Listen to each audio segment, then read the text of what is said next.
আসসালামু আলাইকুম রহমতুল্লাহ। আজকে 20শে অগাস্ট 2026 রোজ বৃহস্পতিবার। ধানের কি অবস্থা আমরা জানাবো। আসসালামু আলাইকুম। কি ধান নিয়ে আসছেন আজকে? 29 কত করে বললো? 1180 টাকা বিক্রি হয়েছে। 1180 টাকা। দিন যাচ্ছে মানে খালি কমতিছে রে বা। হয়তো আর অন্য ধান বেচা কেনা দেখলেন? না, অন্য ধান তো আরছিল কম, আরো কম।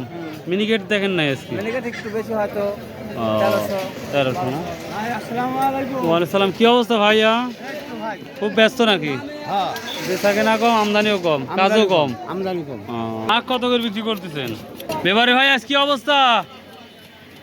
ওই 29 200। 1200। আর আর হচ্ছে রডমিনি 80 90। 1180 90। হ্যাঁ। 48 আর 98। আর এগুলো হচ্ছে 1110 20। 1110 20। মিনিকেটের কি কোনো খবর আছে? 1350 টাকা। 1350। এত কম ধান আর কৃষকের নিয়ে আসতে দই যাবে আজকে অবস্থা দেখতে পাচ্ছি। হারা আছে। ধানই আমদানি হারা যাচ্ছে। কাকা কি অবস্থা? কি ধান 29 কত করছে? 1180। 1180 করছে। হ্যাঁ। হায় রে অবস্থা রে। প্রিয় দর্শক, ধান আর কি বলবো, বাজারে ধান থাকলে দাম থাকলে ধান আছে দাম নাই, আবার দাম নাই ধানও নাই, এই তো অবস্থা। আসসালামু আলাইকুম। কত বিক্রি করছেন আজকে? আজ কি অবস্থা ধানের? ধানের আজকে মোটামুটি ভালোই। কত বলতেছে?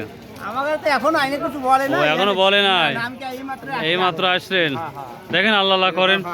প্রিয় দর্শক, সংক্ষেপে যদি আমি বলি 1200, 1300, 1350, 29 না, ওই তো সর্বোচ্চ 1200, 1180, 48 ধান ওই একই 1100, 1110, মানে 1050 থেকে শুরু করে।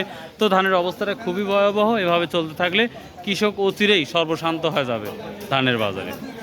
সো ভাই, আল্লাহ হাফেজ। আসসালামু আলাইকুম রহমতুল্লাহ।